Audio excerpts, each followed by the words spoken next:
To everybody, we are now live. Hello to all you guys. Welcome to the presentation. Thank you for being here on this Friday. And by the way, it's Friday, and we are. I tell you what, thank God, amen for Friday. Yeah, I got to tell you guys, it has just been in Kentucky. It is hot. It is hot. All right, everybody. So now we are live on Spreaker. We're live, of course, on Instagram. We're live on YouTube and Twitter and Rumble and Twix and whatever. And KGRADB radio and TikTok. So we're just live. Here we are. A couple things before we get started. If you want to go to, I want you to go to, you like the background? It's a pretty cool background. It's a different background. It's different than what I normally have on Fridays. Normally, Friday's a little scary, spooky Friday thing. But today is near-death experience. That's what we're going to talk about. We'll get there in just a second. So first of all, folks, here's what I want you to do. I want you to go to a website called kgradb.com. All right? kgradb.com. And that I want you to go to that website and put Bishop as your promo code. That's really important because if you put Bishop as your promo code, you're going to get 30% off your subscription. They have some really great shows there.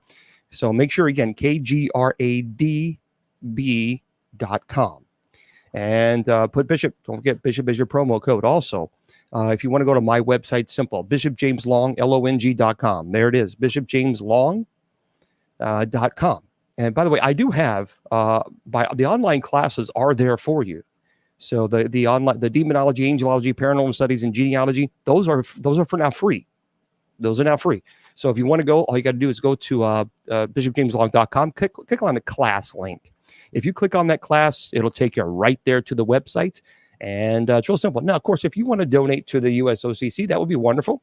It helps our ministry, our clergy, primarily because we don't get paid. So we do this ministry 100% free. So if you want to help, that's wonderful.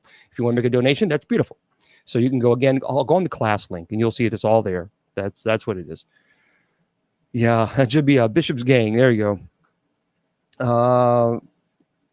So I don't understand that. So anyway, if you want to go to the church's website, that's usocc.org. usocc.org. And now tonight, by the way, we have night prayer. We have night prayer Monday through Friday. So if you'd like to join us, you're more than welcome. We've been doing it for a while. I've been doing night prayer for 15 years now online. So if you'd like to join us, that's wonderful. Just simply go to usocc.org. Scroll all the way down to where it says night prayer. And it will take you right there to it's strictly Spreaker. So it's only audio. So we don't do video on night prayer because it's inappropriate. It's not about the video. It's about audio being together. So that is what we do. So anyway, there we go. Oh, well, goodness. Strudel Baz. Well, hopefully you don't listen. I know that life can be difficult at times. I know that, folks. Folks, listen. I'm just like you guys. You know, clergy experiences ups and downs in life. We have good days. We have bad days. We have those days where we just want to go back to bed because we just and quite honestly, a lot of it is because of the hate. There's a lot of hate that we get on online. I mean, hate is just really toxic, but not just that. I mean, the ministry can be. You know, when you see death a lot, you see sadness, and you're helping people. And, you know, we're humans. But I got to tell you something. If you treat every day as a gift and not as a curse, then you got it's a mindset. It really is. It's a mindset. So I encourage you that when you're having those difficult days, do something. Just do something that you need. That'll get you the spirits up. Some people love listening to music. Some people love going out for a walk in nature. Some people love reading or watching a movie or talking to a friend. The point is when you have those days, and we're all going to have them, every one of us. When you have those days, then that's when you need to do some mental health therapy on yourself and get the help that you need. Talk to a professional or just do something that you really enjoy to lift your spirits. Because you matter. So I know a lot of people need to understand that you do matter. And some people say, well, I really don't. I'm not really doing much. I'm not really doing this. I'm not really. Stop thinking about what you're not doing. If you ever have helped somebody, if you've ever helped somebody, that you matter. So don't ever give up. Don't ever give that. Don't ever think that whatever life that you're living, if you're struggling with this or struggling with that, or you don't think you're making a difference, I'm telling you, you do. You do. You make a difference. So don't let the devil creep in and make you think that you're less than or that you're not loved, because the devil is a liar. The devil is a great big liar. And we ain't listening to no devil. I need to plug this up. There we go. Okay, sorry about that. All right, tonight we're going to talk about a really very interesting topic. Yeah, I do have a new background. Now, normally I have the scary, spooky background because it's Friday. It's Paranormal Friday. But I decided tonight, let's put up something different because of the topic. If you guys like this background better than the old one, then I'll keep it. I don't mind. For me, it looks a little... I was asking the Mr. Producer earlier. I said, "Does it look too feminine? I mean, does it look a little too? I am look. I love football. I love basketball. I love professional football. I'm a jock. I played football all my life. I love sports, and I was looking at it. I thought this looks a little feminine. I just a little bit. Just a little. Not that there's anything wrong with looking feminine, but I just so yeah. You love the Halloween one. I do too. So just let me know. Yeah, we're going to get San Francisco 49ers, by the way. Now, I'm going to tell you how old I am. There was no greater team than San Francisco 49ers, Jerry Rice and Joe Montana. Man, they were superstars. So, yeah, but I'm a 49er. I'm a 49ers fan, so but anyway, let me know if someone could do I don't know, one of those little voting things in TikTok. Can someone put a vote thing? Do you like this background or do you like the spooky one? Just let me know what you guys think. I'd love to hear what your thoughts are. Yeah, the Green Bay Packers are pretty good too. The Green Bays are come on. All right. So yeah, if someone could make a that would be great if we could do a poll. Now, by the way, Miss Wilma will be. So hopefully she'll be here tomorrow. Miss Wilma is sick. Her blood pressure was really, messed up, and she went to the hospital. But hopefully, knock on wood, she'll be here with us tomorrow. I don't know. I can't promise. But anyway, just want to give you guys a heads up. But I'll be here tomorrow at 8 p.m. Eastern Standard Time, open mic, no matter what. And so hopefully Miss Wilma will join us as well. So, okay. And by the way, this Sunday, what's this? Steve Young. Oh, come on, Mr. Producer. Yeah, well, okay, Steve Young's not bad. But see, I miss the days of Joe Montana and Dan Marino. And I'm going to really show my age here. Refrigerator Perry and the Chicago Bears. Man, I mean, he was a monster. But okay, tonight we're going to talk about a really cool topic, near-death experience. And don't forget, 8 p.m. Eastern on Sunday, I'll be here too. So we'll be teaching Bible study, and I will also be staying on a lot longer on Sunday. So we don't have a hard break on Sunday. In other words, on Wednesday, we have to stop at 9:30 because we have night prayer, but on Sundays, we don't. Well, thank you there, Triple T. I appreciate that. Wow, look at this, everybody. Oh, come on. The 50-50. Some people love the spooky one. Some people love this one. Now, we only had 12 votes in there. So let's try this again. Let's do one more. Just indulge me for a moment. Just one more. If we can do one more vote, and everybody, please vote. Please vote. Do you like this one or the spooky one? All right. But you got to vote because it really does help me. I really love your opinion. Let's see. I lost 1 hour when I was 16 going to work. Thoughts. I got to tell you something. There's a lot of people who have these where they lose the sense of time. And that's a real interesting topic to discuss, by the way. Now, there are some people that will say that is perhaps people who, and I'm not trying to frighten, but people who say that they were abducted by aliens. many times they will say that they lose this huge amount of time, that they look at the clock, it's 1 o'clock in the morning. The next time they wake up, bam, it's 4 or 5 in the morning. So it's interesting. It is interesting. All right. Let's talk about this topic, everybody. Near-death experience. Okay, everyone likes the spooky one. So we got 60% over the 40. We'll switch. Friday we'll keep the spooky. Saturday we'll put this up. How's that? That's a fair. So Saturday, this is going up. All right. And Friday we'll keep the spooky one. There you go. Thank you very much for the vote. Thank you for your feedback. I like that. That's awesome. I appreciate that. All right. So that's there. And of course, Sundays and Wednesdays we'll have the mirror, the Christ, the stained glass one. All right. See, this is what's cool about this. You know what I mean? So we'll put the spooky up on Fridays. I promise you. Thank you. All right. And by the way, for those of you offering gifts to the ministry, and I apologize if I don't say thank you. It's just I do have the show now running on 3 different computers, one over here, and one over here. So if I don't thank you, I apologize. I truly do. Okay. I'm going to leave the chat on. And if you subscribe, that's wonderful too. So I'm going to leave the chat on for this hour. So let's just be kind, on TikTok. All right. Near-death experience, everybody. I had the honor of having the opportunity to speak with Dr. Jeffrey Long. Now, Dr. Jeffrey Long is, in my opinion, and in many people's opinion, is one of the world's leading expert on near-death experiences. And I've had him on 2 or 3 times on the show. And I'm going to play a couple of sound bites that I had when I had him on my show. And so you can hear it from his mouth.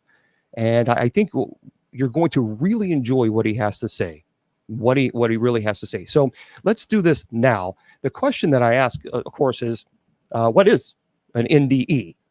An NDE is a near-death experience. Okay. So for those of you who want to know, that's what we're referring to. Anytime we say NDE, we're talking about near-death experience. And by the way, I had a near-death experience, which I'm going to talk to you guys about. I'm going to tell you all about it.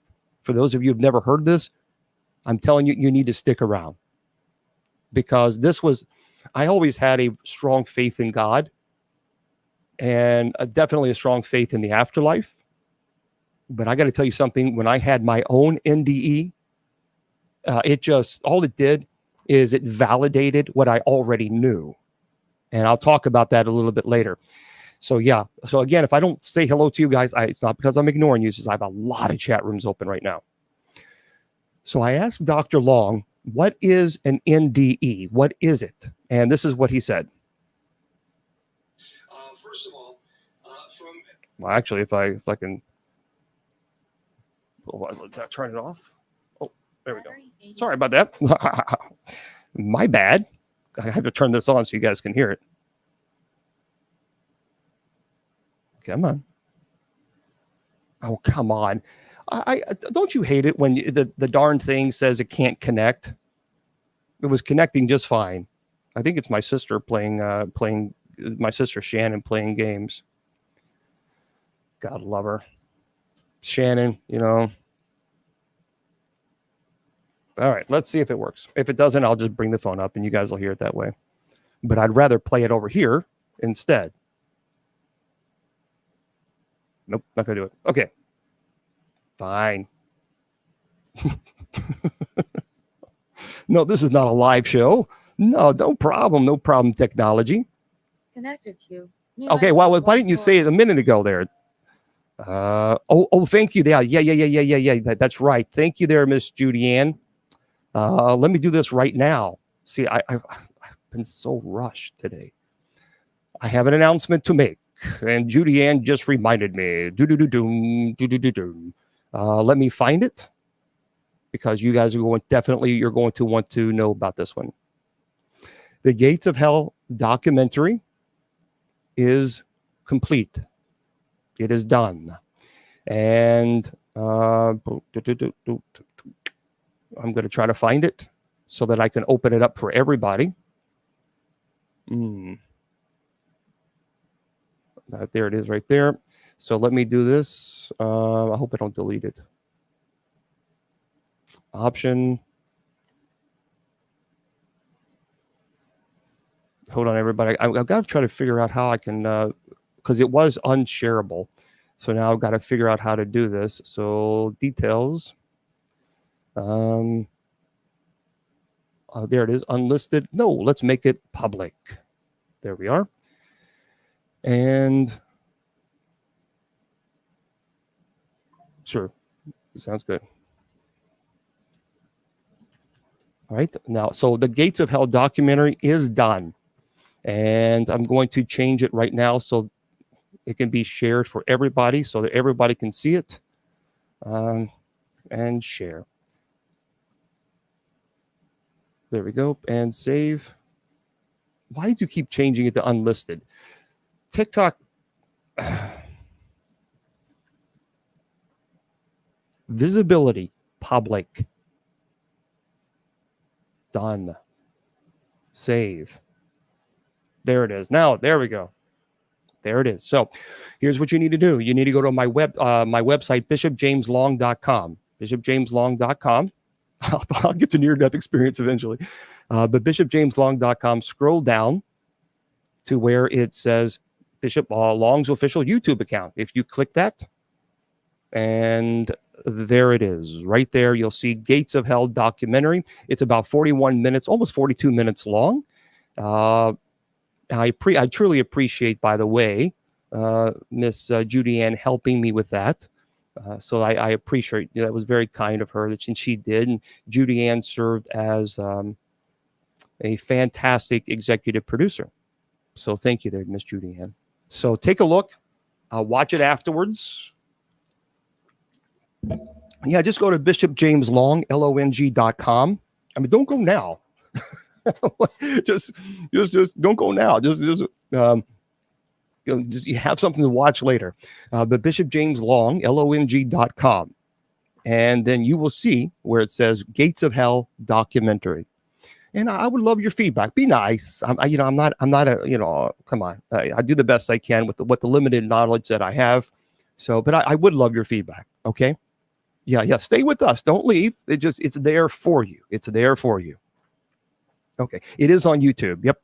But just go to bishopjameslong.com, scroll down to where it says social media links, and you'll see my YouTube channel. Click that link. Don't forget to subscribe, because I'm going to put more videos up there, by the way. That's only going to be on YouTube. So make sure you go to that site, to my YouTube, and subscribe if you would. And but watch Gates of Hell, and I'd love to hear what you guys think. Okay. Near-death experience. Let's go. So I asked Dr. Jeffrey Long, how would he describe what is a near-death experience? And this is what he said. First of all, from a medical perspective and from your perspective, what is a near-death experience? Good question. Well, as the name implies, you're near death. In other words, you're unconscious or maybe clinically dead with no heartbeat and no respiration. These people are truly having a close brush with death when they nearly die. Now, at the time, they're unconscious from that life-threatening event. And if you look at the dictionary, unconscious means no possible memory, no possible recollection. You are or non-conscious. And yet at that time, when it should be impossible, they absolutely do have that experience, part of the near-death experience. Again, while no two near-death experiences are the same, if you study many, and I'm coming up on having studied 3,000, they have a very typical pattern of elements that you see over and over throughout many near-death experiences and literally all around the world. What typically happens? Okay, not yet. Hold on, James. Now, here's what's interesting about that. Dr. Long is an American author and researcher. This is from Wikipedia, into the phenomena of near-death experience. He is a physician, by the way, by training, and Dr. Long practices radiation oncology at a hospital in Kentucky. And he is the author of Evidence of the Afterlife, The Science of Near-Death Experiences. It appeared in the New York Times bestseller list. And in 1998, he founded the Near-Death Experience Research Foundation. So, look, he is a medical doctor. And some of the information that he presents is absolutely phenomenal. Phenomenal. And because a lot of people will immediately dismiss their near-death experiences and say, well, it doesn't exist. It's just oxygen left in the brain. We're going to talk about that, by the way. We're going to have that conversation about people who are the naysayers, and I get it. I understand. Nothing wrong with people questioning the validity of something, but there's a difference between, again, being, questioning this and then being sarcastic and just ridiculously rude, which some people are when it comes to the idea that these things do occur, which they do. Well, absolutely they do. So let me go. NDERF, by the way, is devoted to the study of near-death experience. So if you want to go to a website, nderf.org, O-R-G, I'm telling you, it is one of the best, if not the best website that you're going to find on near-death experiences. nderf.org. Thank you there, Monson. And this website is devoted to the study of near-death experience and support of those experiencing near-death experience and related experiences. So the NDERF website is currently near the highest ranked website among the major search engines for the term near-death experience. And this website has over a dozen original near-death experience research papers posted. It's a major project of NDERF is to translate NDEs, which is near-death experiences, and NDE-related material into foreign languages, which, by the way, they've done. Now, currently, from my understanding, NDEs is now available in 23 different languages under this website. That's phenomenal. So researchers from over 100 different foreign countries access NDERF website monthly. And over 300,000 pages are read on the website every single month. So if you have not checked it out, do yourself a favor and go look at it. Although most people who have come to death say they remember nothing, around 10 to 20% later report that something happened. And that something is often a near-death experience, otherwise known as NDE. And NDEs, by the way, are relatively common, which is interesting because I did not know that until I started doing my own research on this. A Gallup poll published in 1982 led to an estimate that 12 to 15 million Americans personally experience an NDE, which is about 5% of those surveyed. Now, please understand, an out-of-body experience is a bit different than an NDE. So there are people who claim that they can meditate and they can have an out-of-body experience. That is one thing. But an NDE is someone who is either clinically dead or, quite honestly, they're so near death and they have these amazing experiences and they come back and they're able to tell us about it. I am one of them. And again, I'll talk to you about my NDE and what I had. And it was quite powerful. Really, really powerful. Well, see, that's the thing. Belladonna says, yes, and they are just projections from the mind during cardiac arrest.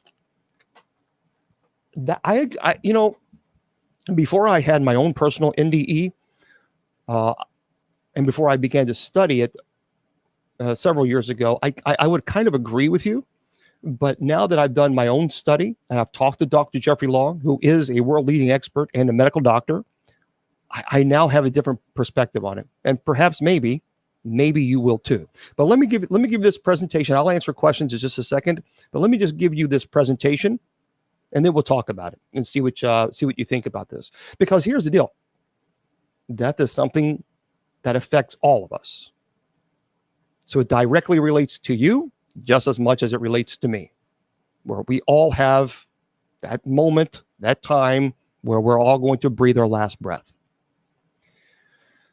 Now, there is some controversy as to how to define an NDE. Now, researchers have not reached a consensus on how to define it. The research definition that I have used is that an NDE must occur at the time of near death, like a physical compromise so severe that without improvement, immediately irreversible death would occur. So NDEers are generally unconscious and often clinically deceased at the time of their NDE. Now, again, I know what people are going to say. It is just the remaining oxygen in the brain and the person is having a hallucination. That's not altogether true. See, NDEs may occur in adults or children, and they occur in atheists and believers. They occur in physicians, scientists, ministers, priests, people from all walks of life. And NDEs have been reported throughout history. The earliest recorded NDE, by the way, was from the time of Plato and from cultures all around the world. So this is not something that is a new phenomena. This has actually occurred for many, many years, centuries. An important point is that you do not have to have physically passed away. So in other words, without cessation of breathing or heart function to have an experience like an NDE. So experiences seemingly identical to NDE associated with clinical death have been reported in a variety of circumstances in which there is no associated life-threatening event. And such circumstances may include, like, for example, non-fatal traffic accidents or mountaineering accidents, childbirth. These are all people who have experienced like an out-of-body experience, but that's someone different, something different with an NDE. And for those of you who are asking to come on, I wish I could bring you onto the screen. I can't because no one would be able to hear or see you because I have 3 different computers running at the same time. So experiences similar to NDE are relatively common in terminally ill patients. Now, they're often referred to as deathbed visions. And these experiences may collectively be referred to as like an NDE-like experience. NDEs are one part of a spectrum of significant human experiences. An experience can be deeply significant and meaningful to the experiencer without meeting the strict definition of an NDE. Okay, so what is clear is that the NDE is not a dream. It is not a hallucination or a mental psychiatric dysfunction. They are actual, real experiences. Virtually all NDE experiencers that this website has encountered felt that the experience was real, it was significant, and meaningful. And when asked directly if the experience was dreamlike in any way, virtually all NDE experiencers were polled, answered no. So this is really important. Again, this is not a dreamlike. Mine was not a dream. I know the difference between a dream and reality. It was just as real as I'm sitting here right now talking to you about this. There was no difference. I know what a dream is. See, there's a lot of people who've had an NDE. So a near-death experience has been extensively documented in medical literature, with hundreds of scholarly articles regarding NDE published in the medical scientific literature. Thank you. Now, skeptics of NDE have not been able to find a plausible biological or physiological explanation for NDE. And that failure on the part of the skeptics explain the large number of generally unaccepted alternative explanations. Now, the reason there are so many skeptical explanations of NDE is that there are no one or several physiological, biological, cultural explanations that make sense. So the level of consciousness during this experience is generally described as fully alert. And even on the website, it says one experiencer described far more conscious than humanly normal. So these experiences seem quite apart from anything encountered. So I have, yeah. So Strudel's asking, have you noticed that people who survived NDE are not afraid of death? Yes. It is really interesting because I've actually spoken to people who have a near-death experience who experience something other than heaven. And that scared them so much that they changed their entire life. I mean, they completely changed their life. So, I mean, they were terrified. And when NDEers surveyed, they were asked, following the experience, have you had any other events in your life, medications or substance, which produced any part of the experience? almost 81% answered no. So that it does remove the idea that this is a hallucination. Now, the website says we are impressed with both the similarities and dissimilarities of NDE experiences. While some experiencers have a detailed and prolonged experience, others have a shorter and less dramatic experience. And it says we all believe that all NDEers experience are significant and important. And it's true. Here's what's interesting as well. People have had dreams of their NDE experience. Yeah. But the NDE, the near-death experience itself was not a dream. And again, it was certainly not a dream that I had. And no two NDE experiences are identical. But within a group of experience, certain patterns become evident, which is really interesting. There was a research that they done on the website based on over 2,000 NDEs shared on this website. And here's what's fascinating. NDE experiences describe one or more of the following: difficulty in explaining the NDE. So these extraordinary experiences may be difficult to describe in words. Yes, I will agree with that. And later on, I'll tell you why. Associated life-threatening event. So there is generally physical compromise to the point of unconsciousness or even clinically deceased. A separation of consciousness from the body, 100%, that's what I experienced. So viewing their surroundings from a vantage point other than the physical body, some may see their bodies and often frantic resuscitation efforts. They are generally able to hear what is being said, often to the considerable embarrassment of medical personnel involved in the resuscitation. And in the out-of-body state, they're not able to interact physically with anything or anyone. I agree. Happened to me. There's often a sense of peace and virtually never discomfort. Yep. In my case, I didn't even know I was the patient. The ability to see and hear details of ongoing earthly events, which may be close or distant from the body, while unconscious. So this is what people have. So for those people who are naysayers, they can't explain this. These details, which may include a pronouncement of death, are often later confirmed by others who are generally astonished and mystified that the experiencer was aware of these events while unconscious. And on this website, they even have a few NDEs where NDEer was on the way to the morgue or actually in the morgue when they regain consciousness after their NDEs. Experiencing intensely powerful emotions. Yes. So some people say these emotions may include ecstasy, fear, peace, and calm.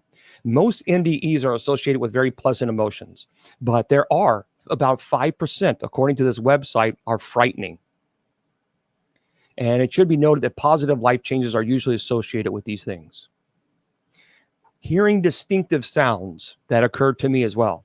So experiencers may report hearing a variety of unusual sounds or noise, and they may be described as pleasant or musical buzzing or ringing, passing into and through a dark tunnel.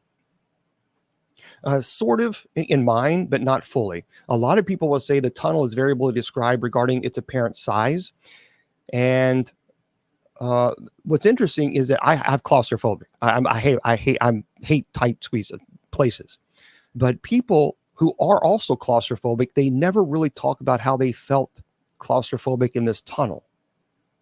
And movement in the tunnel may be described as relatively slow or extremely fast. And occasionally another being accompanied this tunnel passage, though usually it's traveled alone. And there's a bright light that is seen at the end of the tunnel. And a tunnel experience, by the way, is described as 34% of people who have had near-death experience describe. Okay, we're not doing. You're rude. Go away. Block. I'm getting rid of that person. People who experience that say that they've seen this. You have. You had a near-death. There's a lot of people. A lot of people have. Now, some people say encounter with a bright mystical light. 100%. Oh, Deborah says a bright, comfortable light too. I saw that as well. The light may be without form, is often perceived as being either or a spiritual being, a departed loved one. Yep. There's usually associated an intense feeling of love and joy and peace with that encounter. The light may be seen as a distance and then coming towards you. 65%, by the way, of people who have near-death experience have said that they've experienced that light. Meeting others, which I did. The experiencer may encounter other spiritual beings or departed loved ones, like deceased pets. So, for those of you, folks, for those of you who are concerned about whether or not you're going to see your little fur baby in heaven, I'm telling you, Revelation makes it clear that animals will be in heaven. And there have been many near-death experience stories where people were clinically deceased and they saw their fur babies.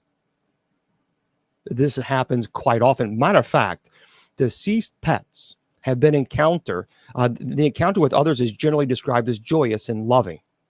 And 58% have reported that. Now, some people say that there is a life review. I did not get a life review in mine. At times, experiencers are presented with a rapid panoramic view of their life. And this life review may include brief reviews of moments of their past life. I actually had that one time where my life flashed before my eyes. But this was because we thought we were going to be in a plane crash. So this was when I was in the seminary, and I went up to Minnesota to visit one seminary, and then I went down to Chicago to visit another. So on my way from Minnesota to Chicago, it was the middle of the night, like 9 o'clock at night, and we were in a 50-seater jet. And there was a terrible storm. I mean, it was terrible. There were tornadoes. It was really a bad situation. This was, gosh, I think back in 1999, maybe 2000, somewhere around then.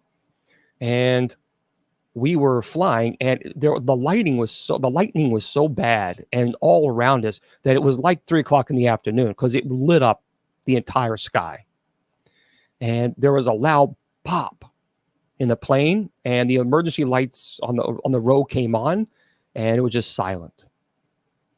You didn't hear the jets. You didn't hear the engine. No engines, no auxiliary power unit. Everything was off. The flight attendant ran from the back to the front, and she came on the intercom and said, "We've lost power.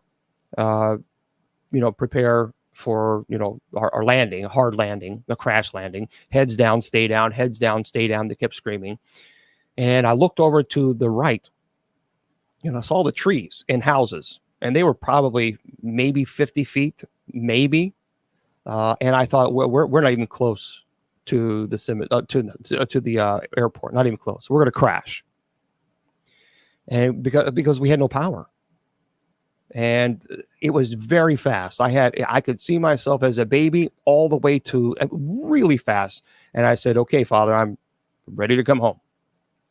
And as soon as I made my peace. And we jerked back. I mean, jerked back in our seats because the engines came back on, and that captain hit the. Thank God, because the auxiliary power unit kicked back on, and we took off, and we landed. We landed hard, and we landed really hard. But we were just glad to be on the ground. But I had that one time where I had a life review, I guess, but it wasn't really a review. It was just a life flash before my eyes. That was scary. But some people actually say that they have had an actual life review. Some people report seeing or visiting beautiful locations. I did not. Now, my sister Shannon, who has passed away, she did say on her near-death experience story, she did say that she was walking with Jesus in a garden, and the flowers were this radiant joy. It was beautiful. I mean, it was so bright, and it was almost as if they were alive. That's how she would describe them.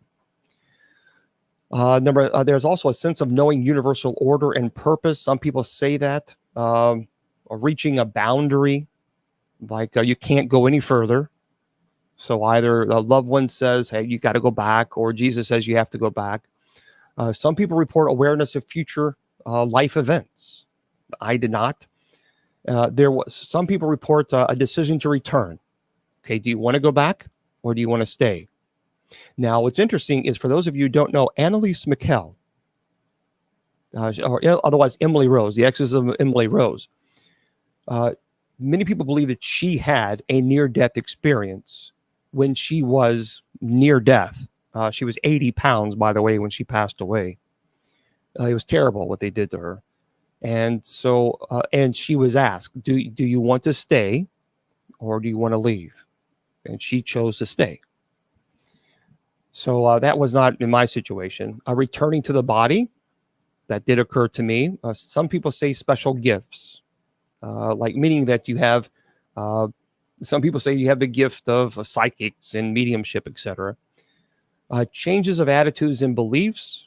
A lot of people, the people that I've spoken to have all said this. So I asked Dr. Long, what typically happens during a near-death experience? And this is what he said. What typically happens during a near-death experience? Now, while no two near-death experiences are the same, a typical detailed near-death experience would go something like this. Of course, there's that life-threatening event. They may be unconscious or even clinically dead. But at that time, while they're that close to death, very often they have what's called an out-of-body experience. Their consciousness separates from their body and typically goes above the body. And I'm seeing they can see, hear, and understand the world apart from their physical body. And when they're in that vantage point, consciousness over their body, they can see ongoing earthly events, including very often dramatic efforts at resuscitating themselves, their own physical body, the frantic efforts of their healthcare team or others around them trying to bring them back to life.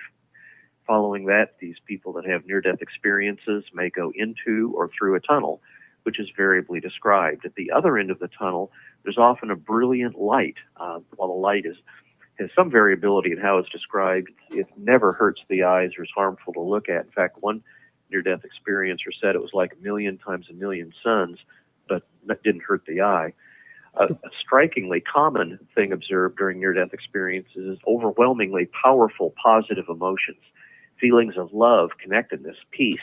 People say that they're far beyond anything that they've ever experienced on Earth. On the, if you will, other side, there may be beautiful landscapes. They describe colors and beautiful scenes that are beautiful beyond anything on Earth, even colors that don't exist on Earth. There may be buildings or cities. They may encounter deceased people that they knew when they lived their earthly life. These are not scary or haunting type re-encounters. These are joyous reunions.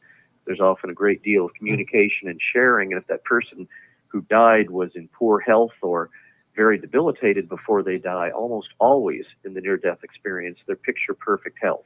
And yes, deceased pets are fairly common in near-death experiences also. There may be a life review where they see a portion or even all of their prior life. And then very often near the end of the experience, often when they're with some other spiritual beings, they may be given a choice to return to Earth or to stay in this, if you will, heavenly, blissful realm that they exist in. That's often a dramatic discussion. The great majority of people that have a decision about returning to Earth or staying in this unearthly realm, even though the earthly life is all that they knew up until then. They may have lived years or decades, have friends, family, loved ones, and yet the great majority of near-death experiencers do not want to leave that realm that they are in at that time, that realm that is very, I think, aptly called the heavenly realms. So it's, in a nutshell, near-death experiences. Yeah, and what he was saying, folks, what he was saying was not that there's no colors on Earth. What he was saying is that many people, like my sister, when she was describing her near-death experience, she said the colors, it was like they came alive. It's like they were breathing. She said, I can't explain it to you. I just cannot. It's like they had a life of their own. So it was, she said, there were purples and blues and yellows. But she said, I can't really even describe the colors to you, because when I say purple, but it was a different type of purple. So that's what he was referring to. And a lot of people actually have said that, that they experienced that type of powerful experience. And of course, the question that I asked Dr. Long, again, that was Dr. Long, Dr. Jeffrey Long, who is a world-leading expert on near-death experience when I had him on the show previously. You probably have seen him he's been on television and things of this nature doing interviews on near-death experience. So my one question that I asked him about, well, what about geographically speaking? I mean, because a lot of people say, is there a, is it based on geographical? Because some people say, well, in this culture, it's probably more prevalent than this culture. So I asked him that, and this is what he said. So geographically speaking, culturally speaking, Yep. Time in history, etc. Yep. Do we know who has had near-death experiences, who have them? The first, a good point, they've been recorded throughout written history for literally several millennia. In fact, the first near-death experience ever recorded was reported by Plato, and that was a soldier named spelled E-R, who was killed in battle, or so they thought. He was placed on top of the funeral pyre, which was basically a large pile of logs, which is how they handled the deceased in that era. And right before they were going to light it, he miraculously came back to life and almost immediately started talking about his dramatic, vivid experience in an unearthly realm. And he described for the first time in recorded history a near-death experience. Oh, wow. So let's go all the way. This is pretty far back, though. We're talking all the way back over 2,000 years. Oh, absolutely. I mean, that's way back. I mean, and then throughout century after in medieval era, there's been a cluster reported number of near-death experiences that are centuries old. Now, of course, don't forget, we didn't know at the time, centuries ago, that these were near-death experiences. We only knew that when the term near-death experience was coined by Dr. Raymond Moody in 1975 in his book Life After Life. Then all of a sudden, people could look back retrospectively to these publications centuries, decades ago and go, oh, my gosh, that's what they're describing, near-death experiences. Now we had a term and an understanding for these dramatic experiences described in antiquity. Very cool. So that really is cool. And I think that's important to understand, and especially with how many people have had it. How many people have had a near-death experience? I asked him that question as far as how many people have had an NDE. And this now, is what from your perspective, of course, your research as well, how many people have had an NDE? Well, there's some, certainly for well, okay, let me back up. Probably the most widely quoted source to address your question directly is a Gallup poll that was published in 1982 that estimated that perhaps as many as 5% of adults in the United States had a near-death experience at some time in their life. That's probably a little bit overstated. There's no doubt near-death experiences are not rare. There's probably at least several percent of the population, both in the United States and worldwide, that's had a near-death experience. Okay. And then now Miss Wilma asked, because Miss Wilma had a situation where she had a procedure, and then she remembers seeing this really bright light. And Miss Wilma asked this question too, God love her. So this is what because Miss Wilma was concerned. It's like, did I have an NDE? Miss Wilma, God love her, she gets worried. And so this is for those of you who've had a near death or a bright light experience, like you come out of surgery and you see this bright light, does that mean that you've passed away? That's what she was concerned about. And so this is what he said. Okay, you're in the emergency room, and everything, you got your eyes closed because you're really, really sick. And then when you open your eyes, there's this nothing but a bright, bright light. You're saying that is close to death? Nope, not at all. And I'll tell you why. Of course, being a doctor, I'm well aware of lights. If someone opens their eyes, like returning from consciousness in the emergency room, they may see only light. However, there's a couple of key distinctions between that circumstance and the light during near-death experiences. First of all, in the emergency room, recovering from unconsciousness, if they see sort of light and that's all they see, they're generally very confused. They're very slowly starting to regain their normal everyday consciousness. I mean, things that are just not registering what's really in the room around them, the people, the ceiling, everything else, and so they just see lights. You never see that in near-death experiences. This isn't confusional consciousness in near-death experiences. The level of consciousness and alertness of NDEs, and we survey them directly about this, is generally significantly higher than their earthly everyday consciousness. Further, the light in near-death experiences is typically described as unearthly. In other words, it's not like anything that exists on Earth. And in fact, the light may have a sense of an energy, a personality of being, or they may feel emotions from this light, typically described as overwhelmingly intense love and compassion. You never, and believe me, never encounter that when you're coming out of consciousness and people just grow into returning from unconsciousness in the emergency room, slowly start to become aware of an earthly light?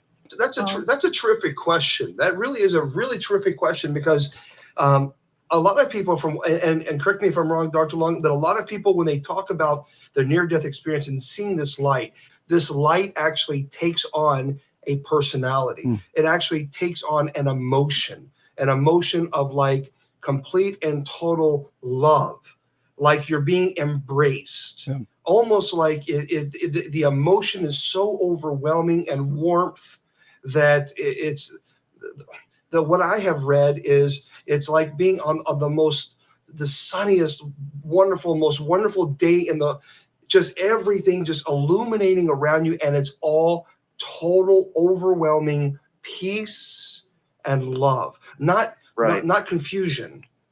Correct. Okay. Yeah, and you're absolutely right. Gosh, you have been reading a lot of the near-death experience accounts, because that is absolutely true. That's very consistently discussed in near-death experience accounts. Also, we ask near-death experiencers directly, have you encountered anything in your earthly life that reproduced any element of their near-death experience? And don't forget, of course, they spent times in hospitals and recovering from what nearly killed them, and other times in hospitals at different times in their life, but almost never. In fact, I can't even recall a single time where they would have had some medical encounter other than another near-death experience, which they thought reproduced in any way any part of their near-death experience. Right. And so the thing is, guys, and again, that was Dr. Jeffrey Long. He's a world-leading expert on near-death experience. So my near-death experience, and I talked to him about this. We were live on the air, and he said, James, I am absolutely convinced you had a near-death experience. And this is why. This is what happened. I'll tell you the story. And then I'm going to talk to you about why he thinks there's absolute proof, conclusive proof, that this is not just the brain passing away and just having the oxygen remaining left in the brain. There's a brain activity. No. And I'll tell you why in a moment. So I had to have an upper scope done. I had a lot of issues with the stomach at one time. And so I had to have a scope done. And at that time, I was kind of concerned about it. And my mom had passed away when I had this. So it was in 2014, she passed away. In 2015, I had the scope. And everything was fine. The surgeon was fantastic, no problems. But I remember going back into the operating room. Everything was fine. He's like, we're going to give you this propofol and knock you out, and you'll wake up, and there it is. Okay. I remember a loud noise behind me. I opened my eyes, and for some reason, I couldn't turn around to find out what that noise was, because it was kind of like, that's annoying. It never dawned on me ever, never, ever. Yeah, it never dawned on me that I was the patient. Never. And I looked over to my left, and I saw the doctor. He was panicked. I mean, he was panicked. And I wanted to be able to, my concern was to calm him down, because it's like, dude, how can I help you? I mean, you're freaking out. What can I do to help? Tell me what I need to do.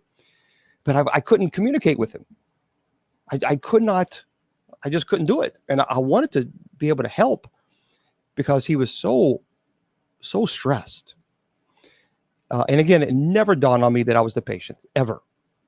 And so I looked at this doctor wanting to calm him down. And again, as cliche as it is, but there was a massive bright light that appeared right behind the surgeon.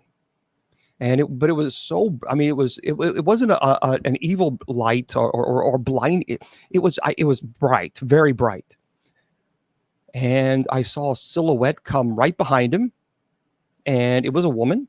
And as she got closer and closer, and she looked like an angel. I mean, she looked beautiful, beautiful.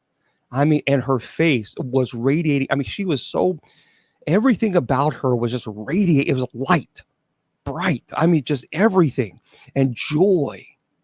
I can't describe the joy. I just cannot describe the happiness, the bliss, but even bigger than that. And I looked closer, and I thought this was an angel. And I looked closer, and I thought, that's Mom. I mean, she looked like she was in her 20s, just radiating joy. And I remember she put her right hand on his shoulder. The surgeon then took a deep breath, closed his eyes, and then he said something. I don't know what he said. I just know that he gestured somebody behind me. And that noise went off. And she smiled at me. She simply nodded her head and smiled, and she faded away.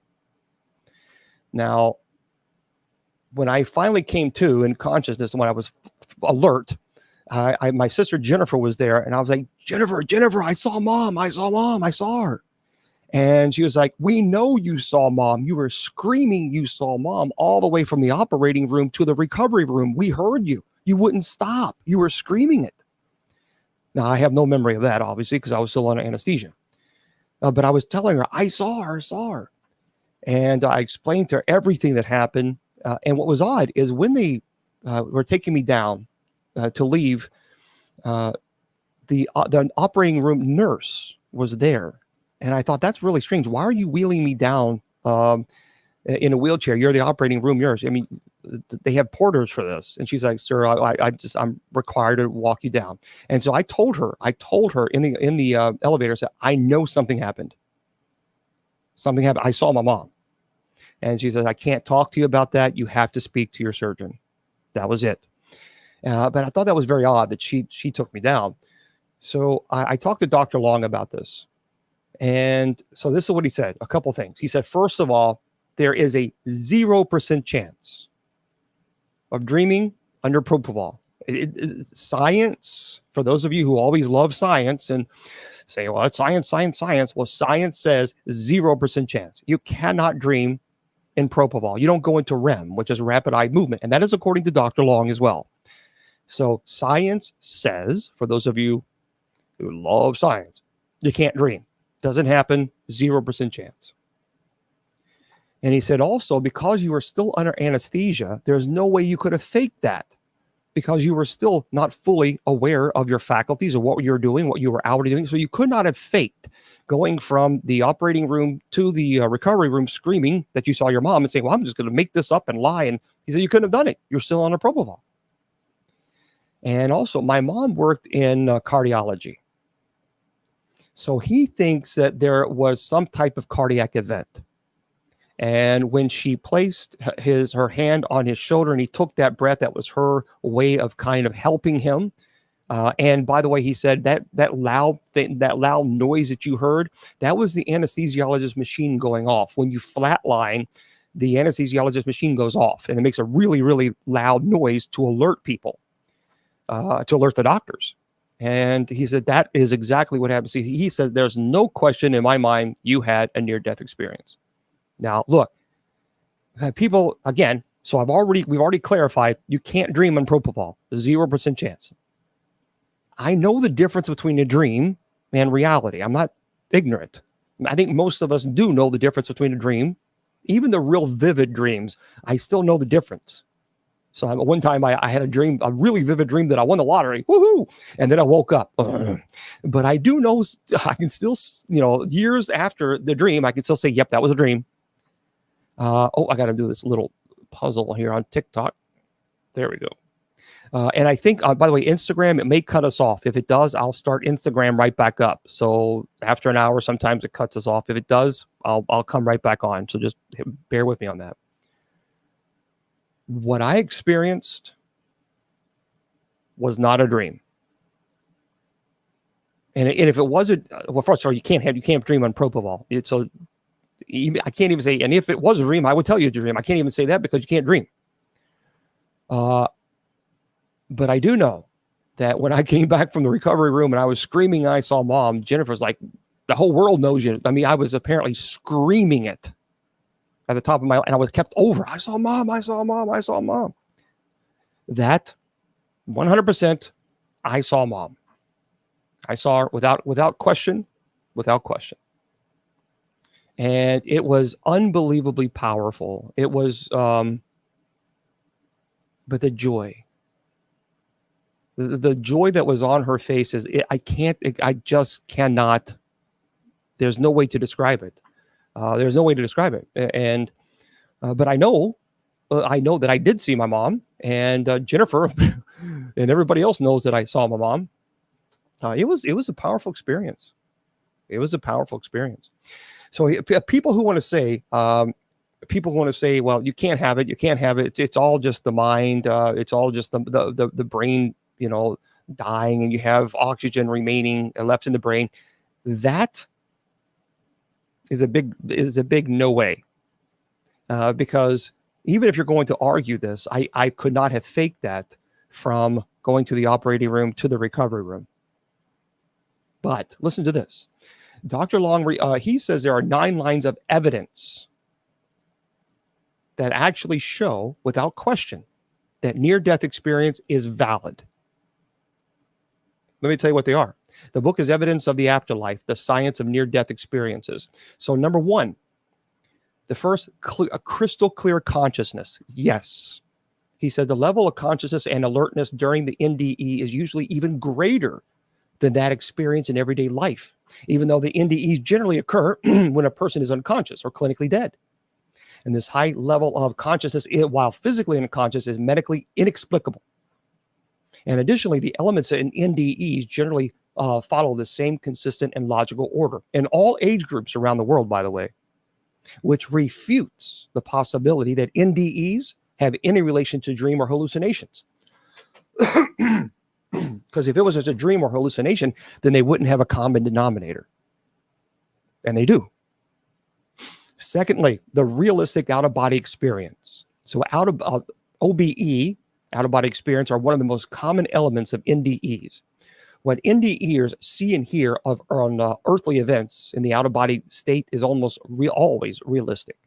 And when the NDE and others later seek to verify what was observed or heard during the NDE, the out-of-body experience observations are almost always confirmed and accurate.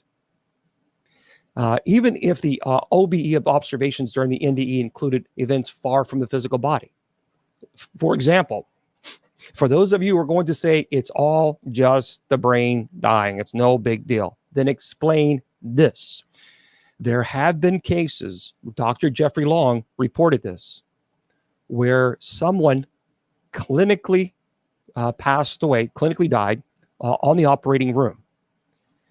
This person left her body, floated up, and she was able to then look at her body on the operating room, on the table, not realizing that it was her.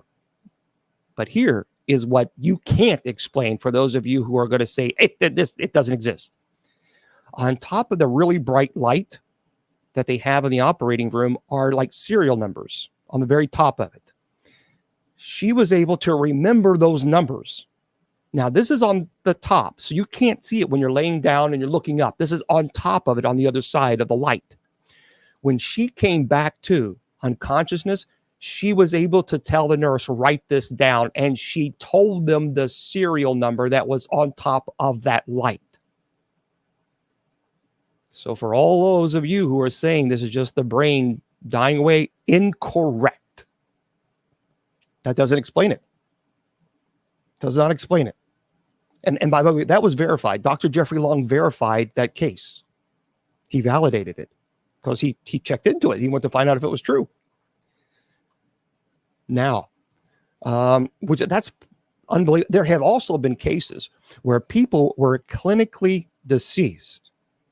And I have talked because, as you know, when I did chaplaincy or do chaplaincy at the hospital, and I'm very active, I have spoken to people who were clinically dead. Their family was outside arguing about what they're going to do with the remains of their loved one. Some part of the family wanted to cremate. Other parts said, no, we're going to have a funeral. They're going to be buried. And they had a fight. This person who was clinically deceased came back to life. And then as soon as they came back to life, their family was around them. Oh my gosh, praise Jesus, praise Jesus. And the very first thing they said is, I want to be buried. And they told them, that the person who deceased told the family member that you guys were fighting like cats and dogs. So I want this fixed immediately. They were stunned. Now I met a person who had that experience, and they told me they were very animated. They were absolutely, there's no way that our brain just dying away from oxygen, you're not going to be able to leave your body, go downstairs and watch your family fight over what they're going to do with the remains of the body.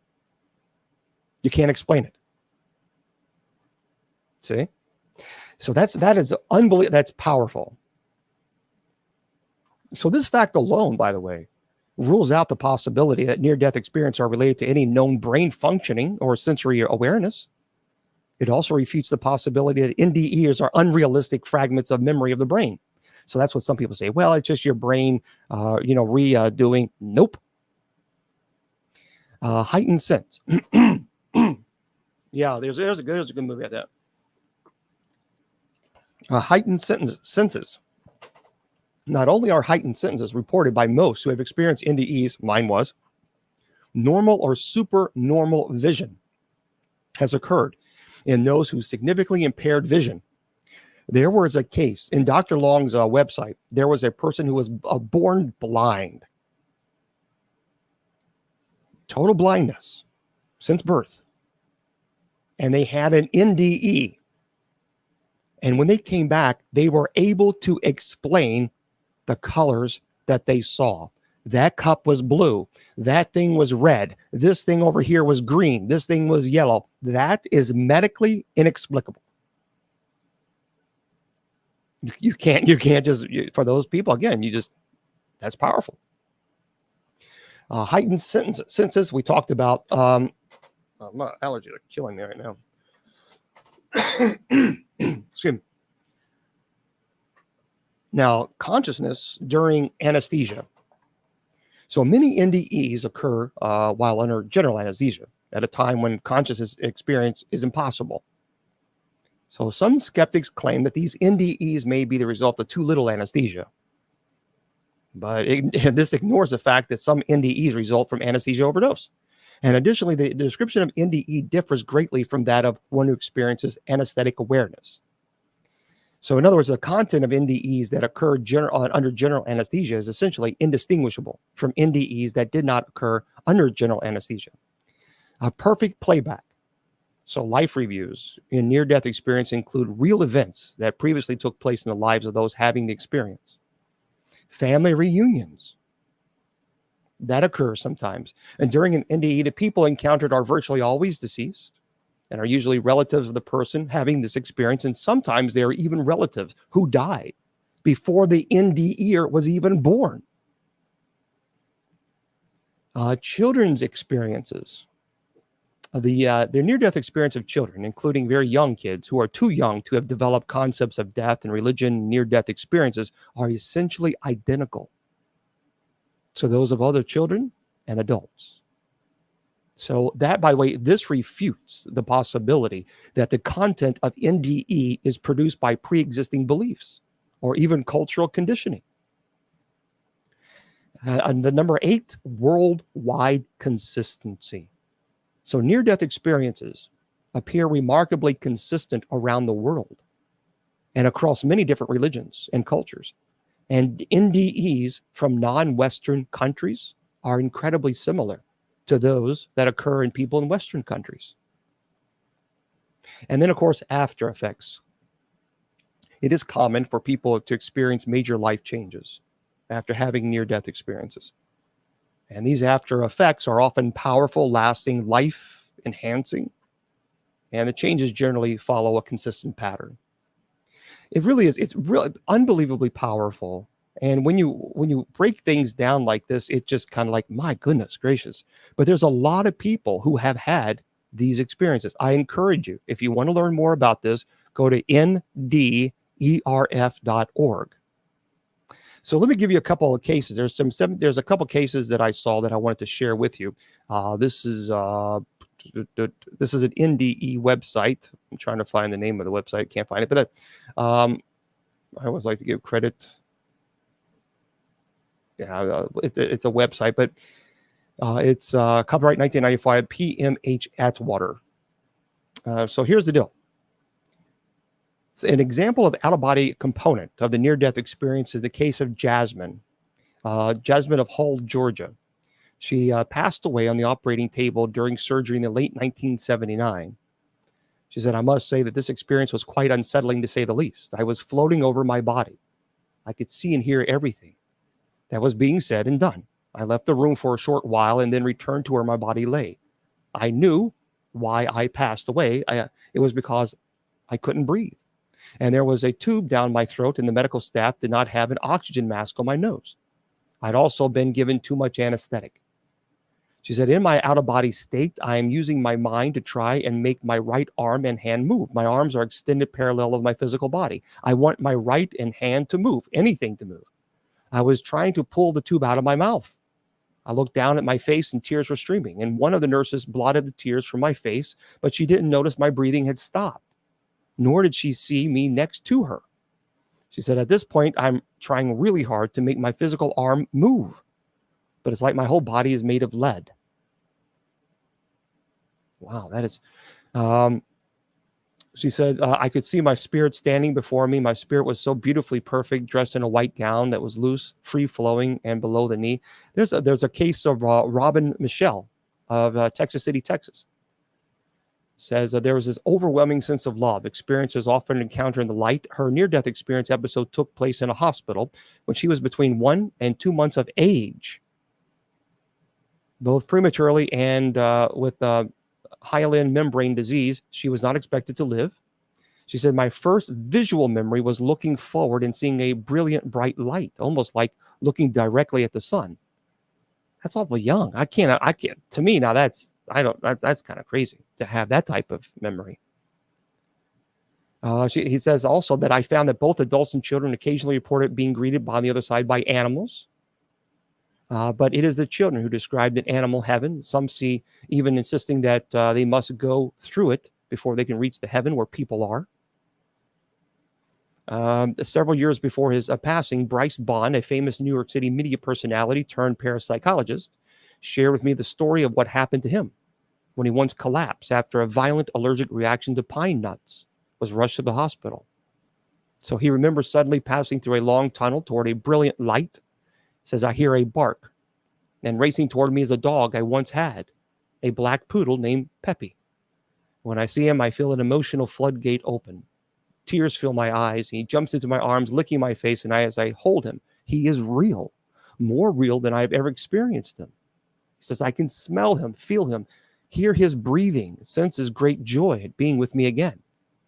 He says, I put my dog on the ground and step forward to embrace my stepfather, when a very strong voice is heard in my consciousness. Not yet, it says. I scream out, why? Then this inner voice says, what you have learned, and whom have you helped? I'm dumbfounded. The voice seems to be from without as well as within. Everything stops for a moment. I have to think of what was asked of me. I cannot answer what I have learned, but I can answer whom I have helped. Wow. These are powerful. When you go to, there's so many scenarios that you could read online. It is truly powerful. Well, sleep paralysis is similar. But sleep paralysis is usually you're catatonic, and it's a terrifying event. So when you have a sleep paralysis episode, it's not always. Let me make this clear. Sleep paralysis is not always demonic, as everybody thinks that it is. It is not. Isolated sleep paralysis and recurrent isolated sleep paralysis is a natural phenomena that happens. I had a neurosurgeon on my show at one time, and he had said that if you are having recurrent isolated sleep paralysis, you should get tested for narcolepsy. But that's his medical opinion. But he's a neurosurgeon, so. So what happens with sleep paralysis, and the reason is that it's so frightening, and understandably so, is what will happen is you have, the way he described it is, our brain is the part where we dream. And when you are suddenly awake or going to sleep and something startles you, whatever that might be, then an image that your conscious is not aware of is projected. And so the subconscious has projected an image, whether it be a figure, a scary figure, whatever it might be. And for about 30 seconds, in essence, you're catatonic. You can't move. You can't say anything. But then the conscious part of the brain takes over the functions of the brain, and then you're able to talk. Now, that's not necessarily demonic, because if it is demonic, then you're going to have activity that occurs outside of sleep paralysis episodes. So you're going to have demonic infestation. So objects are going to be thrown, religious objects are desecrated, the hearings of growling, things of this nature. All of these manifestations are going to occur, or at least the majority of them, along with sleep paralysis. So if you're just having a sleep paralysis episode, but you're having no other manifestation at all, then I would certainly say that doesn't necessarily mean it's demonic. So, but isn't that powerful? I tell you, if you've never went to the website, I encourage you to do so. I encourage you to do so and check it out. So, yeah.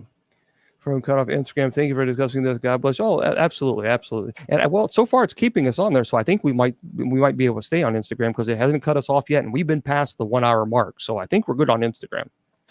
Okay. Listen to this. I looked at this episode, and I'm telling you, or this article.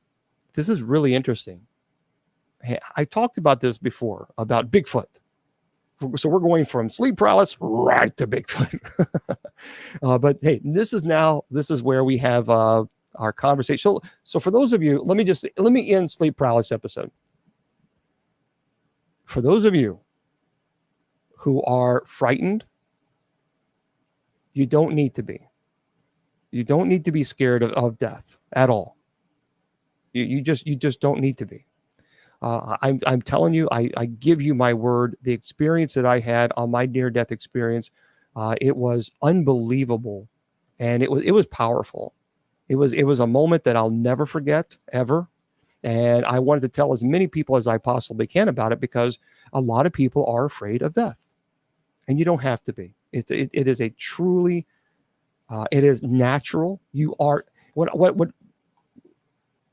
a lot of people ask me is, will we be aware? Will we have our conscience? Will we actually know that I'm here, I'm present? The answer is yes, without question.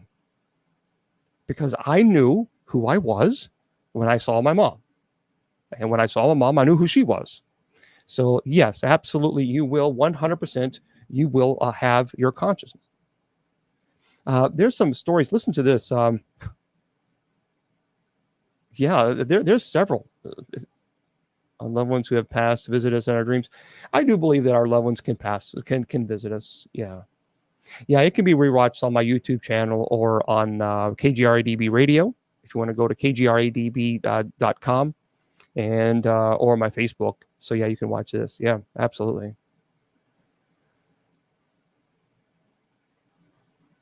But here's what's interesting. This is a kind of a funny one. There was in a particular study, one man who had been in a deep coma later told a nurse, he had an NDE, told a nurse that he recognized her and that he saw where she had placed his dentures during the resuscitation efforts. He actually even described the cart where she placed them. And by the way, they were right there precisely as he described it. So, I mean, that's pretty cool. I mean, so you're in a coma, you're not awake. Hello. And you actually can describe the cart and exactly where this nurse put the cart. See, the naysayers they don't know how to answer that, things like this. Or there was a Melvin Morse and Kim Clark reported a woman who had knowledge of a shoe on a window ledge outside the hospital. The shoe was nowhere near the place that she had been resuscitated, by the way. She said she left her body, she saw the building, but it was next to a third floor office. So though the shoe could have been seen from a window after the woman's resuscitation, she had described it with such detail that it must have been viewed up close because her window wasn't viewing where the shoe was. It was on the other side. So she noticed that the shoe had a worn little toe and the shoelace was tucked beneath the heel. Now that's power. And she had a near-death experience. And by the way, the psychologist who interviewed the woman, her name was Kim Clark, had to crawl along the ledge outside to verify the claim. And the shoe was indeed there precisely as the patient described it. So Clark, the woman, said the only way she, or the psychologist, the only way that she, the patient, could have had such a perspective was if she had been floating right outside and at very close range at the tennis shoe. The person says, I retrieved the shoe and brought it back to Maria. It was very concrete evidence for me. Concrete evidence. NDERF.org. ND as in dog, ERF.org. That's the website. Also, listen to this. Raymond Moody also reports similar stories of vertical out-of-body experiences, including those who travel through walls to the waiting room where they see their relatives and friends. One patient reported seeing her young daughter wearing mismatched plaids, which was highly unusual, and then come back and the girl wasn't there, and she said, and she made the comment about her daughter wearing mismatched plaids. And another woman overheard her brother-in-law talking to a business associate in the hospital, a waiting room, in a very derogatory manner. Was able to report this back to him later. That's Mar Lindsay. What happened to who? Yeah, Mar Lindsay, you have to tell me. You say what happened to her, please. What happened to who? I don't know what you're referring to. Yeah, I mean, Dr. Bruce Grayson, Department of Psychiatric Medicine at the University of Virginia, reported one woman's accurate description of the plaid shoelaces on a nurse participating in her resuscitation. And another patient from Dr. Grayson's study accurately described of his cardiac surgeon flapping his arms as if trying to fly during his open heart surgery. See, when you hear these stories like this, that to me is quite powerful, but I already know. So yeah, Deborah, some people describe it. Some people, when they have an NDE, Dr. Long even said that there have been reports where people are more open to receptive or reception of clairaudience, clairvoyance. Some people have reported this, and it's pretty powerful. It's a pretty powerful experience. But some people have said that yep, when they have an NDE, well, thank you, that when they come back, they are having this ability.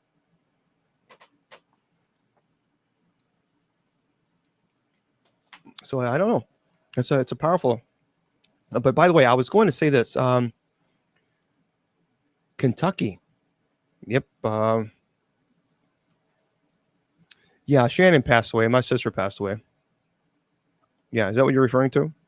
Yeah, she passed away, and we had her funeral just this past Friday.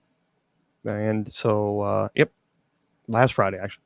And so she had been sick for about 6-7 years. She had been heart failure for quite some time. And so, you know, it was interesting.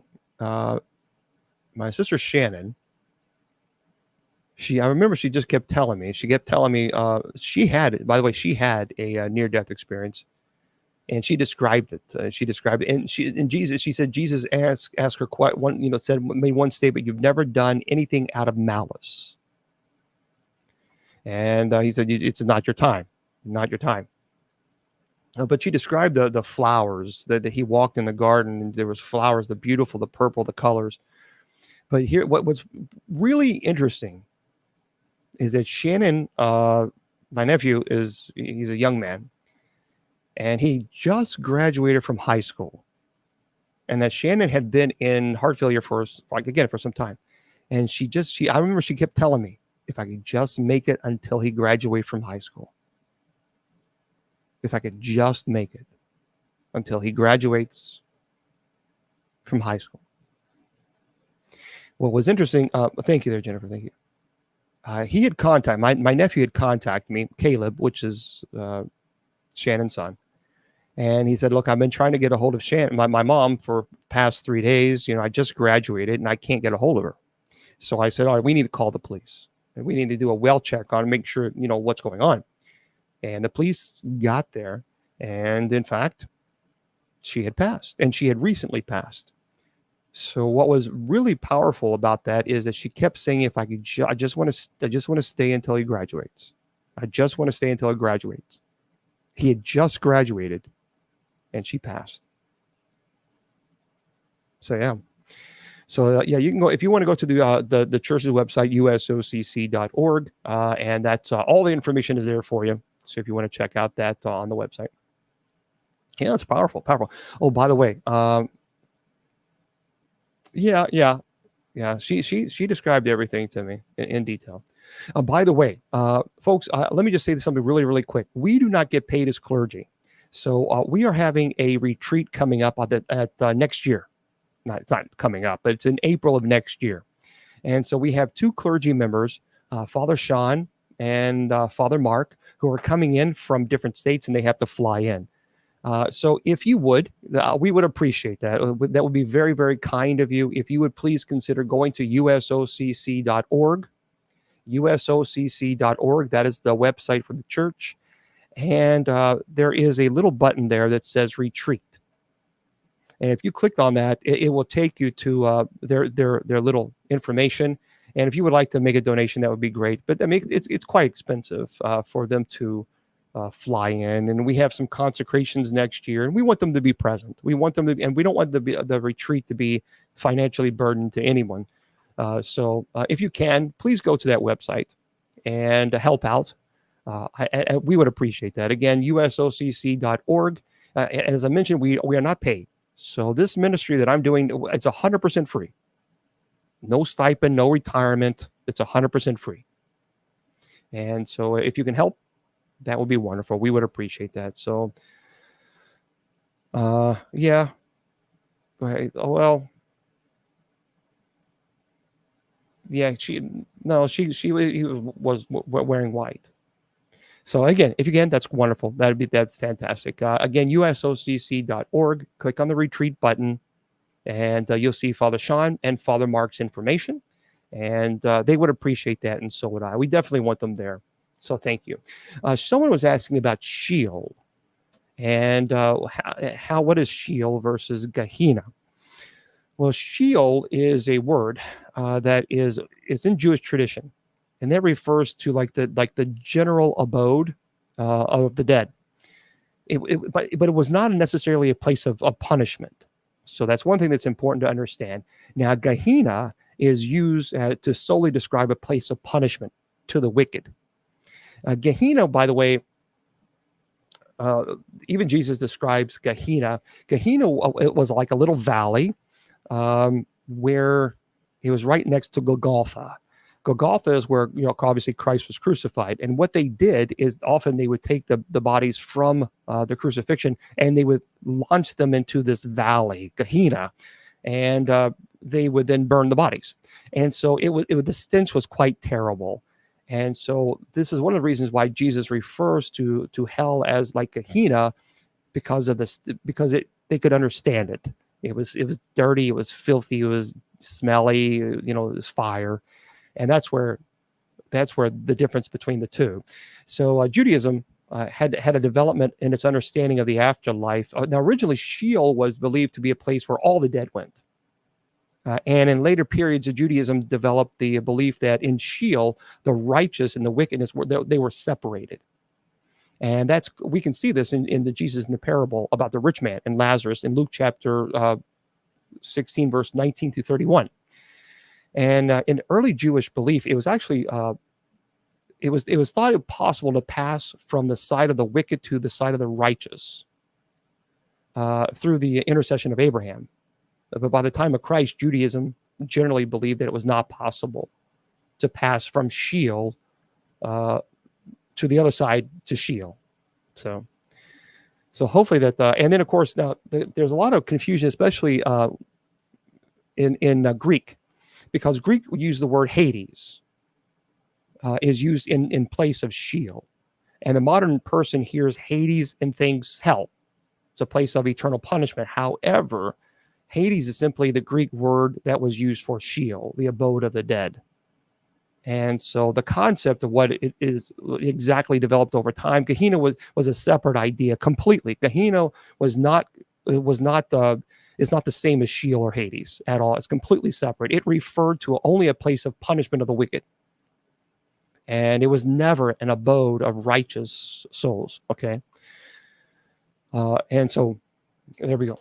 Hopefully that answers the question. Someone asked that earlier, and I wanted to make sure I got to that before I forgot. Yeah, again, you can go to usocc.org. USOCC that has all the questions, the FAQ has everything there. So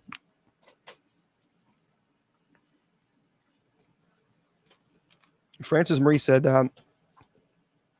Frances Marie had a near-death experience, and they say that Jesus was wearing a red embellished robe.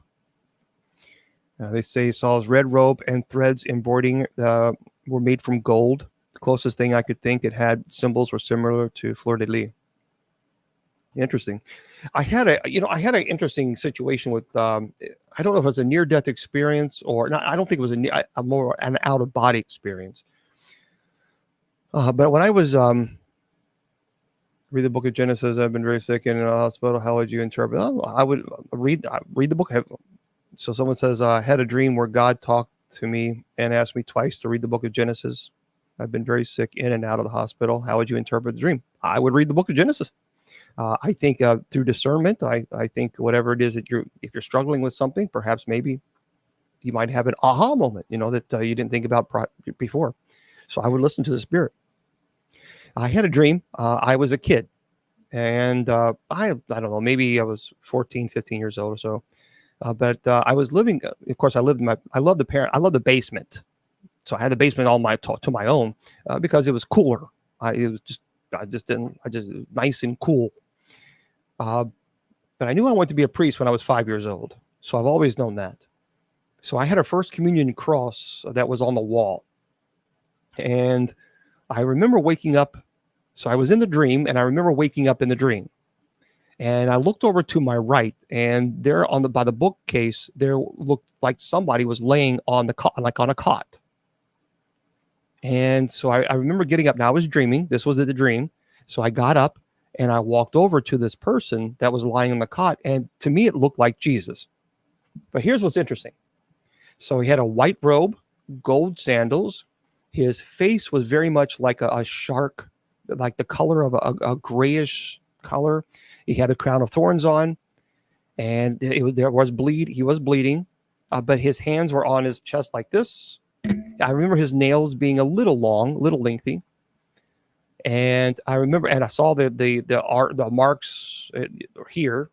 By the way, Jesus was crucified here. He was not crucified in the palm, and in the Roman times, this was considered part of the hand. So this right here is considered part of the hand. So Jesus was crucified here. And the reason being is because the palm there's nothing here to hold the weight.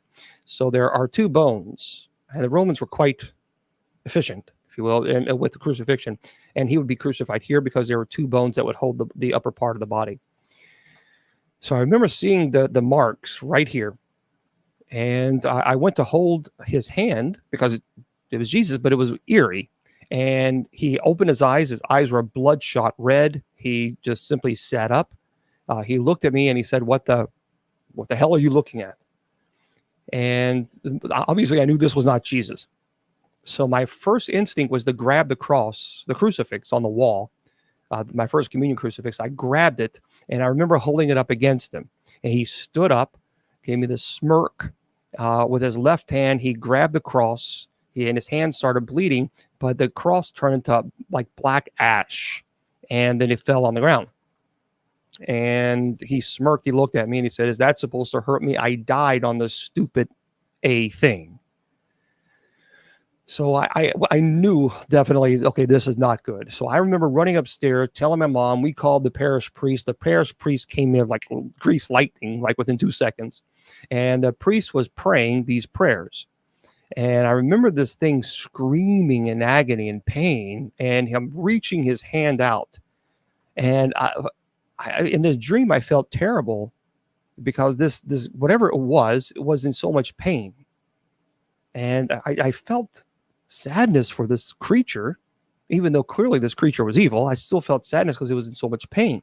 So I remember reaching for the hand to try to offer some type of comfort. And then I remember I woke up from my dream sweating.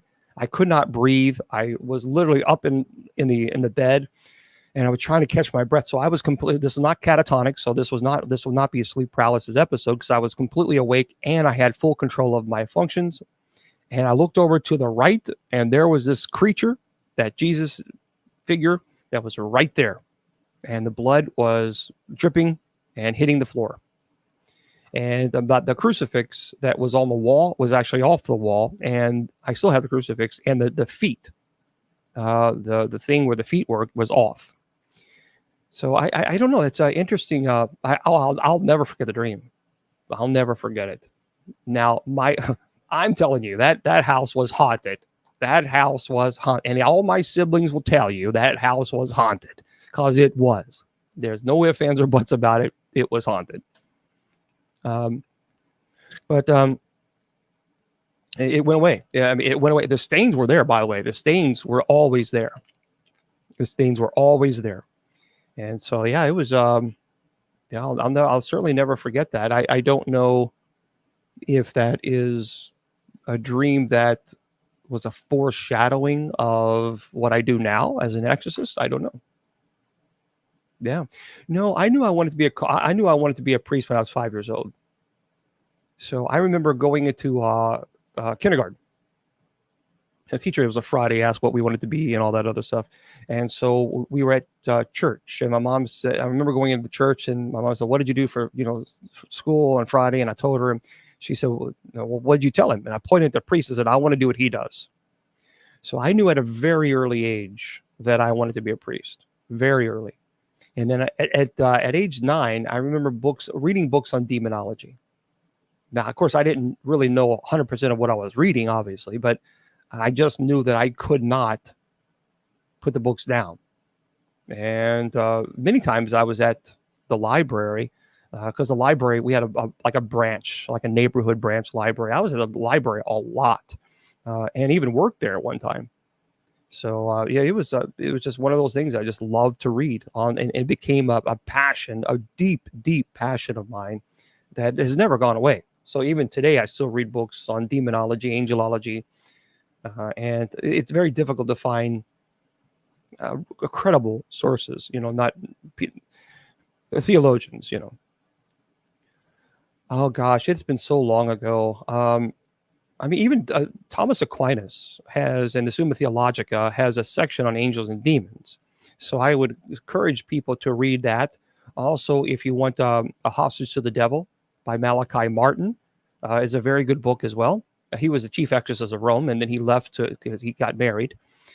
And also, now, there's also a thing that I wanted to encourage you, if you have not purchased the movies, or I'm sorry, not the movies, it should be a movie, Dark Siege. I would encourage you to do this. So go to darksiege.com. And that's SIEGE.com. darksiege.com. Folks, let me tell you something. I know Jason. He's a great guy. He worked with the Warrens. I did not know Ed. I did know Lorraine, but I didn't know Ed Warren. So he worked and was trained by the Warrens. And the books Dark Siege, if you have not purchased them, you need to. Because the way he writes is so brilliant that you feel like you're actually in the scene. I promise they need to do a movie on this. I don't know, movie producers. If you know a movie producer, you need to get a hold. I'm telling you, you need to get a hold of Jason McLeod. Well, here's because this is a true good question. So what will we get out of it? This is a real case that he worked, and it is so intense that you feel like you're being put into the scene and you're watching it. And that is how amazing he writes. This for me, I get very distracted, easily distracted. There's so many things on my mind. I got to focus on this and focus on that. But this particular book, these books, I could not put down. So I had to get up at 4 o'clock in the morning, and it's 12 o'clock a.m. and I'm reading one chapter. I'm thinking, oh my gosh, what happens in the next chapter? And I have to keep reading, and I have to keep reading, and I have to. It's that, I'm telling you, it's that type of book. So Dark Siege, SIEGE.com.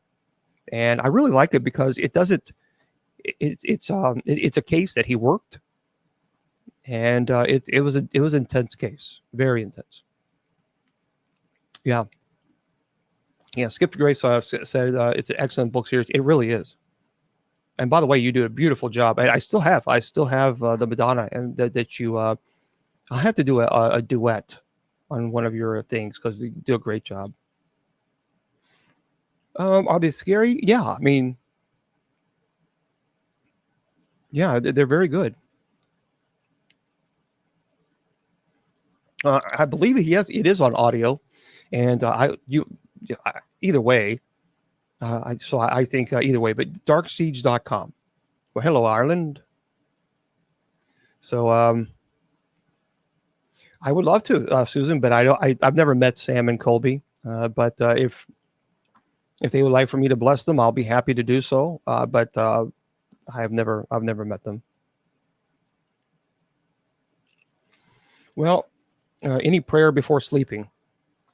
We actually have night prayer. We have night prayer Monday through Friday at 10 p.m. Eastern Standard Time. So it's complet. It's the same prayer that I prayed when I was in the Roman seminary studying for the priesthood. It's a beautiful prayer. It's a time to just pray the Psalms, and that's what we do. My thing is going off because someone is texting me. Oh yeah. So yeah. Well, the Psalms we pray during we pray that during night prayer. So you can go to usocc.org and scroll all the way down to where it says night prayer, and it's strictly audio. Or you can just go to bishopjameslong.com and you can click a night prayer. You'll see night prayer there too. Scroll down. By the way, I am going to be here tomorrow. I'm not leaving yet. We'll be leaving here soon, but I will be here tomorrow at 8 p.m. Eastern Standard Time for our open mic night. So we have open night. We talk about anything and everything. Just chill and answer questions, talk about stories that we read. I love Psalm 23. I, of course, pray the St. Michael the Archangel prayer. St. Michael has a long form and it has a shorter form prayer. Either one is fine. But I always pray, of course, when I wake up, Psalm 23, Psalm 91, St. Michael prayer, the Our Father, the Hail Mary. So but I also pray, I pray, every day. Yeah. But that's me. I also like, the liturgy of the hours. So as a priest, I pray the liturgy of the hours. So you can just type in Google. So you can Google liturgy of the hours. Now listen to this. In a little bit of a different topic, in Kentucky, go Kentucky. Well, thank you there, Doctor. Oh, Dr. Ken. Dr. Ken's in the house there, Dr. Ken. And Dr. Ken does a great job as well with the folks who need assistance. And that's the thing. That's the thing that I respect about people like Ken and other folks who do this ministry. We do it for free. We do it out of the goodness of our heart. We do it because we're truly dedicated to Christ, and we want to help as many people as we possibly can. And that makes us a target. That makes us a target of hate, judgment, and condemnation, because the devil wants to try to steal your joy and happiness. But you have to stay focused. Nope, I'm not going to give in. I'm not going to give in. Because this is why I always say to all of you, every single one of you, I always tell you that your value does not decrease based on someone's inability or refusal to see your worth. There are people in this world that's not going to see your worth no matter what. You can give them $1 million and they will complain because you didn't give them $2 million. Or you can lay flat on the ground so that their feet never touch the ground and they will complain because you weren't flat enough. So no matter what, there are certain people in this world, they will never be happy, because the only time they're happy is when they're miserable and when they're making other people miserable. So you pray for them and move on. And that's I just learned that through the years. And I'm serious, there are those people. So, and especially when you're in ministry of this type of ministry, people come at you, the devil comes at you. It's, well, we are all chosen. Every single one of us, we are all chosen. You have to remember that the smallest act of kindness to you may be a huge miracle for someone else. I really have learned that in life. I've talked about this during my Bible study. Many people have said to me, I've gotten really, really depressed and really lonely, and I was praying to God and asking God, for help. And, you just feel like you're all alone. No one's listening. And then out of the blue, a friend calls and, hey, I'm just checking on you. You see, that little simple phone call, maybe it's just a simple phone call. And it's like, oh, I'll just call John Doe and see how John Doe's doing. But that was the difference between John Doe realizing that God hears their prayers and not. So we are all chosen, every one of us. But let me just jump into this real quick. I've been wanting to say this. In Kentucky, a man discovers mysterious footprints in remote Kentucky woodland. Ooh, T.K. Randall, listen to this. That's what he says. The alleged Bigfoot prints appeared to have been left by someone or something that wasn't wearing any shoes.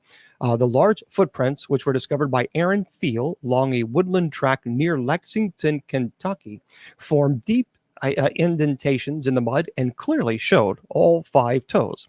So the trail was about 2 miles and it was in and out. He wrote on Facebook, didn't see any people.